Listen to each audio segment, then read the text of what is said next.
Everyone, तो आज हम लोग देखेंगे एलएनए में guess question for BSc part 2 chemistry honours student के लिए पेपर 3 जो आप लोग का एग्ज़ाम होने वाला 27 जून को 2023। तो मैं कुछ कंपलसरी क्वेश्चन लिख के लाई हूँ जो कि बहुत ही ज़्यादा इंपॉर्टेंट है फॉर इनकमिंग एग्ज़ाम, ठीक है, जो आप लोग का एग्ज़ाम होने वाला है। तो अगर आपके पास क्वेश्चन बैंक है तो मैं बता दूं कि अगर आप लोग 4 ईयर का टोटल करके जाते हो 2019 का, 20, 21 एंड 22 का, तो इसके बाहर कुछ नहीं आएगा एग्ज़ाम में। ओके, तो ये मैं सिर्फ कंपलसरी क्वेश्चन लिख के लाई हूँ। अगर बात करूँ group A and group B का,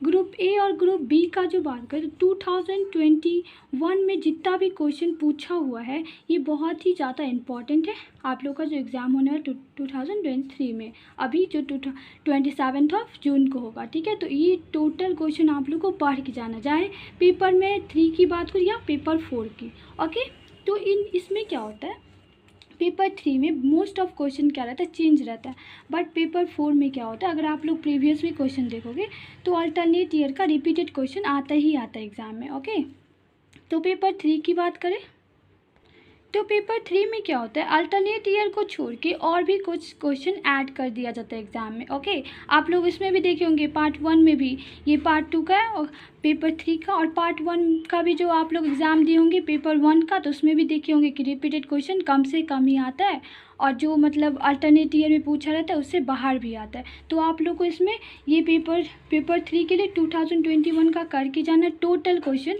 एंड अगर if you get extra time then you complete 2020 का क्वेश्चन। ओके, 2020 और 2021 का टोटल क्वेश्चन करके जाइएगा तो आपको एक भी क्वेश्चन नहीं छूटेगा इनकमिंग एग्ज़ाम के लिए। तो ये कुछ क्वेश्चन मैं लिख के लाई हूँ। अगर आपके पास क्वेश्चन बैंक है तो आप लोग टोटल क्वेश्चन करके जाओ। कंपलसरी के लिए कोई गेस नहीं होता, ये नहीं कि आप कहीं देखे भी कोई, कंपलसरी के लिए जो गेस क्वेश्चन होता है टोटल 2019 4 ईयर का जितना भी है तो सब गेस ही होता है इसके लिए। इसमें भी कुछ इंपॉर्टेंट क्वेश्चन होते हैं जो कि आपको छोड़ के नहीं जाना, एग्ज़ाम में करके ही जाना है। तो वही मैं लिख के लाई हूँ 10 क्वेश्चन। ये फर्स्ट हो गया, analytical test of fluoride ion. तो ये सब क्वेश्चन 2021 में पूछा हुआ है और 19 में रिपीटेड क्वेश्चन सब है, ठीक है। Analytical test of fluoride ion, dipole moment of ammonia is greater than NF3 का डाइपोल मोमेंट ज़्यादा होता है NF3 से। तो अगर अभी तक आप लोग ये क्वेश्चन नहीं सॉल्व किए हैं तो कोई बात नहीं, ये बहुत ही ज़्यादा इजी क्वेश्चन है। 5 ही नंबर का आता है, 15 नंबर का कंपलसरी क्वेश्चन एग्ज़ाम में आता है, ठीक है। आपसे 5 क्वेश्चन पूछेगा, उसमें सिर्फ आपको 3 सॉल्व करना रहता है। तो इसमें बात करें अगर ये क्वेश्चन की, तो यहाँ देखिए NH3, सिर्फ आपको क्या करना है एग्ज़ाम में, सिंपल आप लोग गूगल से 1-2 लाइन का डेफिनेशन लिख लीजिएगा। ओके, ये हो गया हमारा अमोनिया एंड NF3।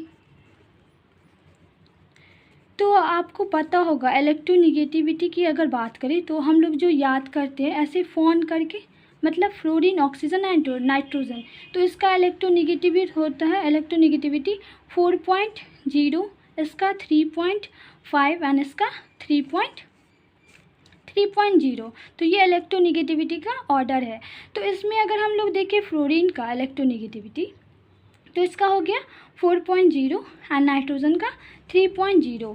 तो इलेक्ट्रोनिगेटिविटी किसका ज़्यादा है, फ्लोरीन का। तो फ्लोरीन अपने तरफ क्या होगा, इसका डाइपोल मोमेंट की डायरेक्शन फ्लोरीन की तरफ होगा, और इसमें भी फ्लोरीन की तरफ, इसमें भी फ्लोरीन की तरफ। ओके, और जो लोन पेयर होता है हमारा वो मोस्ट इलेक्ट्रोनिगेटिव होता है as compare to any atom. तो इसमें इधर की तरफ डाइपोल मोमेंट हो गया, तो इसमें ये तीनों जो डायरेक्शन है हमारा डाइपोल मोमेंट का ये कैंसिल हो जाएगा और mu net is equal to 0 हो जाएगा। अगर मैं बात करूँ अमोनिया के केस में तो ये डाइपोल मोमेंट इस डायरेक्शन में, एंड अगर नाइट्रोजन एंड हाइड्रोजन की बात करें तो हाइड्रोजन के केस में क्या होता है, इलेक्ट्रोनिगेटिविटी 2.1 या 2.0 होता है और नाइट्रोजन का 3.0। तो इसमें क्या है, इलेक्ट्रोनिगेटिविटी ज़्यादा होगा नाइट्रोजन का, तो नाइट्रोजन की तरफ ये डाइपोल मोमेंट का डायरेक्शन होगा। ओके, तो इस पर क्या होता है, हर एक डाइपोल मोमेंट का डायरेक्शन क्या है, सेम ही डायरेक्शन में है। तो इसमें म्यू नेट जो हम निकालते हैं, mu net that is dipole moment, ये नॉट इज इक्वल टू 0। तो इसमें क्या होता है, 0 से बड़ा होता है, आप लोग वैल्यू गूगल पे देख सकते हैं, ये इसका वैल्यू क्या होता है, म्यू नॉट का 0 से बड़ा होता है और इसका कम होता है। तो एज अ डेफिनेशन आप लोग को ये एग्ज़ाम में अगर बना भी देते हैं तो अगर आपको डेफिनेशन नहीं भी याद है तो सिंपल लिख सकते हैं आप लोग, in ammonia the same direction in dipole moment which cancel each other, ऐसे करके आप लोग अपने से डेफिनेशन बना के लिख सकते हैं। अगर मैं बात करूँ यहाँ पे तो उसका 0 हो जाता है म्यू नॉट, और ये भी लिख सकते हैं इलेक्ट्रोनेगेटिविटी, ठीक है। Tendency of atom to attach a share pair of electron toward itself, share pair of electron को अपनी तरफ खींचने की कैपेसिटी रखता है, ओके, या टेंडेंसी रखता है, तो उसी को हम लोग क्या बोलते हैं, इलेक्ट्रोनेगेटिविटी। तो इस टाइप से हो गया 5 नंबर का कंपलसरी क्वेश्चन। अगर आप लोगों को कुछ भी याद नहीं एग्जाम में, सिंपल अगर आप लोग ये बना देते हो 2 या 3 नंबर आराम से आ जाएगा, ओके। ये सिंपल क्वेश्चन हो गया। नेक्स्ट क्या है हमारा,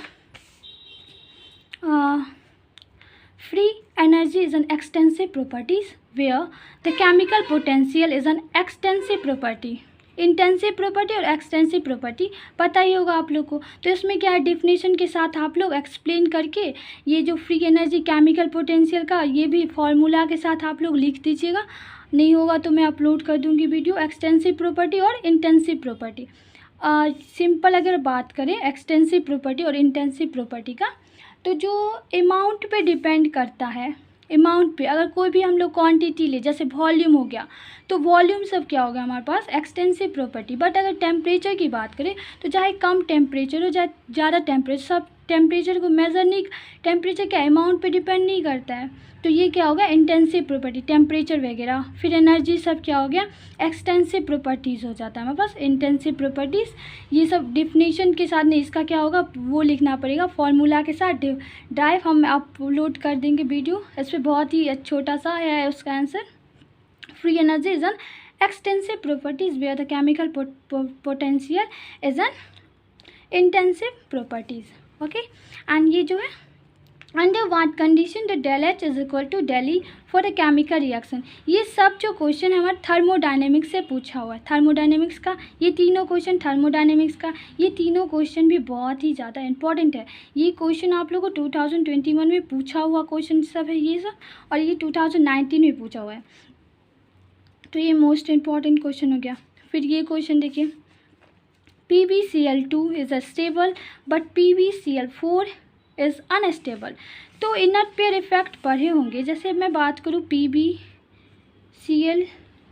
की और PbCl4 का, तो ये सब जो ग्रुप है हमारे पास, किस ग्रुप का, कार्बन का, कहे सीता जी सुन प्रभु, ठीक है, Pb, तो कार्बन फैमिली का, कार्बन हमारा +4 ऑक्सीडेशन शो करता है स्टेबल। अगर मैं इससे नीचे आए, नीचे आने पे क्या होता है, +2 ऑक्सीडेशन इसका क्या होता है, स्टेबल होता है, ओके। तो इसमें बात करें ऑक्सीडेशन स्टेट की, तो यहाँ पे हमारा +2 ऑक्सीडेशन स्टेट है एंड इधर हमारा +4 ऑक्सीडेशन स्टेट है। अब क्या है हमारे क्वेश्चन में कि PbCl2 जो है स्टेबल है in compare to PbCl2 is stable but PbCl4 is unstable. अब due to inner pair effect क्या होता है, हमारे जो ग्रुप पीरियोडिक टेबल में ग्रुप 3A 3, 4 और 5 जो है ए पीरियोडिक टेबल में ऊपर से नीचे जाने पे क्या होता है हमारे पास, ये जो NS² इलेक्ट्रॉन होता है वो बॉन्ड फॉर्मेशन में वर्क नहीं करता due to inner pair effect. अब ये मैं समझाती, आप लोग सिंपल इसका डेफिनेशन देख के जा सकते हो। अगर आप लोग चीज़ों को समझ लेते हैं, डेफिनेशन को समझ लेते हैं, तो इसका लिखने में प्रॉब्लम नहीं होता है। 2 लाइन भी लिख दोगे और ये सब बना दोगे तो ईजी नंबर आपको 5 नंबर ईजिली मिल जाएगा, ओके। तो इनर पेयर इफेक्ट क्या होता है कि जैसे इसकी बात, कार्बन का बात करें तो कार्बन का आउटर कॉन्फ़िगरेशन, इसके लिए सब के लिए जो कॉन्फ़िगरेशन लिखते हैं हम लोग NH2 and NP2, okay. Last configuration है पीरियड नंबर, ओके। तो कार्बन में क्या होता है 1s2 2s2 and 2p2 6 electron. तो इसी तरह अगर मैं इसकी बात करूँ इसमें, तो यहाँ पे जो नीचे का इलेक्ट्रॉन होता है उसमें NH2 और ये NP2 2। तो ये जो इलेक्ट्रॉन है ये न्यूक्लियस के बहुत ही क्लोज आ जाता है और ये बॉन्ड में बॉन्ड फॉर्मेशन में पार्टिसिपेट नहीं करता है। जैसे यहाँ पे हम लोग क्या किए थे इन केस ऑफ कार्बन पे जो यहाँ 2 ही अनपेयर इलेक्ट्रॉन था हमारे पास और ये इस इलेक्ट्रॉन को एक्साइट करवा के इधर भेज दिए थे, ठीक है। दूसरे वाले नो इसमें भेज दिए थे एक्साइट करवा के, तो हमारे पास 4 अनपेयर इलेक्ट्रॉन आ गया था। तो हम लोग 4 बॉन्ड का फॉर्मेशन करवा के बोलते क्या कार्बन जो है टेट्रा वैलेंसी शो करता है, CCl4 स्टेबल होता है। बट इसी ग्रुप में क्या होता है नीचे आने पे ये जो हमारा NS² इलेक्ट्रॉन है वो क्या करता है बॉन्ड पार्टिसिपेट में फॉर्मेशन नहीं करता, does not take participate in bond formation. Heavier element of group 3, 4 and 5 moving from top to bottom the NS² electron become inert. Such effect does not participate toward the bond formation. ऐसा effect bond formation में participate नहीं करता है, इसीलिए जो हमारा PbCl2 है वो स्टेबल हो गया, क्योंकि Pb जो है इसके पास 2 ही अनपेयर इलेक्ट्रॉन रहेगा और ये 2 ही Cl के साथ बॉन्ड बनाएगा एंड ये हमारा अनस्टेबल हो गया। ओके, तो आप लोग डेफिनेशन देख लीजिएगा इसका। ओके, एंड नेक्स्ट क्वेश्चन है डबल साल्ट और कॉम्प्लेक्स साल्ट में डिफरेंस बताना है। एंड ऑक्सीजन इज पैरामैग्नेटिक, इसका वीडियो मैं बना चुकी हूँ, लिंक मैं डिस्क्रिप्शन बॉक्स में दे दूँगी, आप लोग जाके देख लीजिएगा।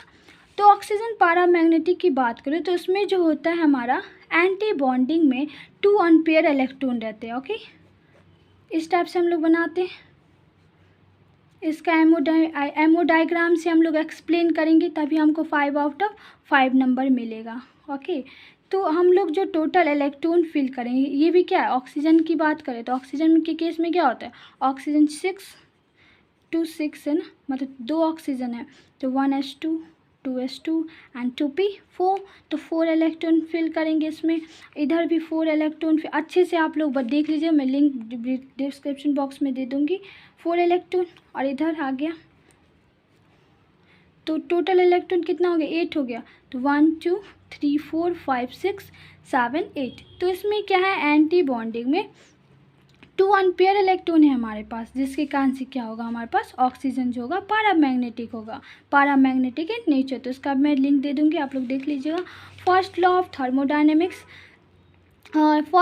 Thermodynamics is a law of conservation of energy.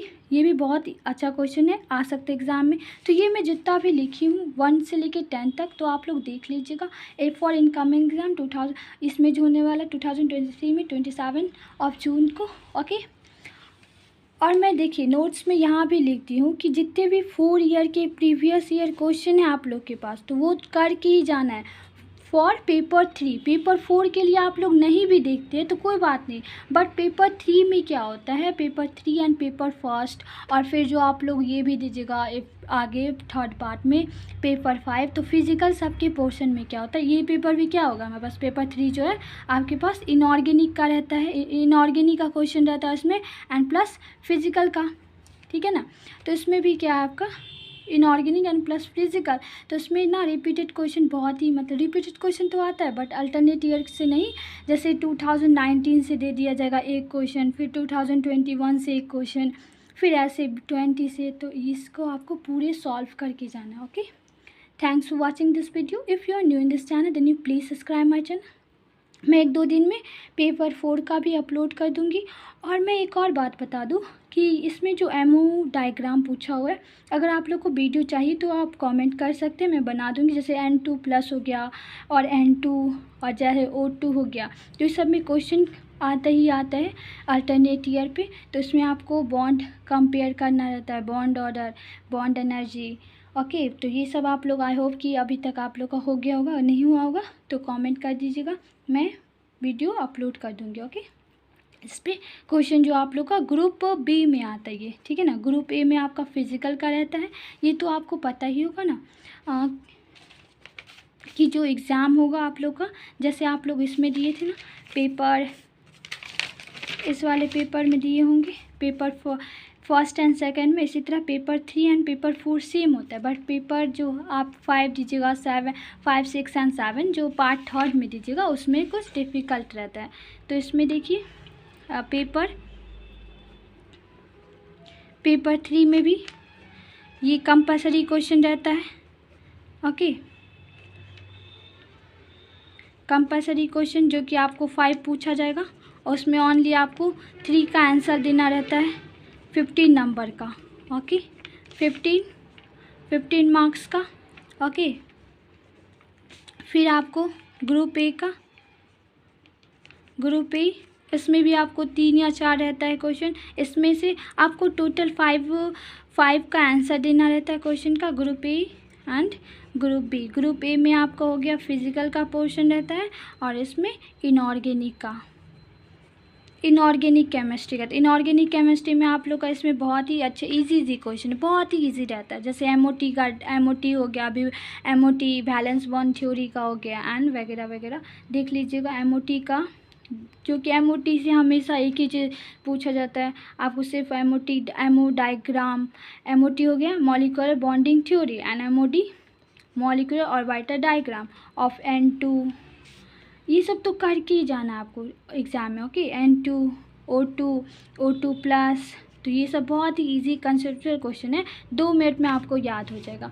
याद क्या करना है, मतलब थ्योरी की है ही नहीं, थोड़ा सा भी इसमें प्रैक्टिस करने की चीज़ है, तुरंत याद हो जाएगा। ओके, तो ये हो गया। तो इसमें से आपको टोटल इसका हो गया आपको क्वेश्चन, एक क्वेश्चन मतलब कंपलसरी क्वेश्चन नंबर बना लिए और इसमें से आपको टोटल 4 क्वेश्चन का आंसर देना रहता है। जहाँ आप 3 इसमें से दो, 1 इसमें से दो। अगर आपका फिजिकल पोर्शन अच्छा है तो फिजिकल पोर्शन से 3 दे दो और इनऑर्गेनिक पोर्शन से 1 दे दो।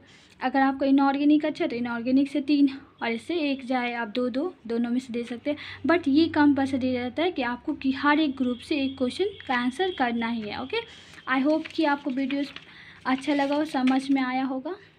Thanks for watching this video. और इस वीडियो को अपने फ्रेंड के साथ भी शेयर कीजिए। अगर इस चैनल पे ज़्यादा सब्सक्राइबर रहेंगे तो मैं रोज़ वीडियो अपलोड करूँगी। ओके।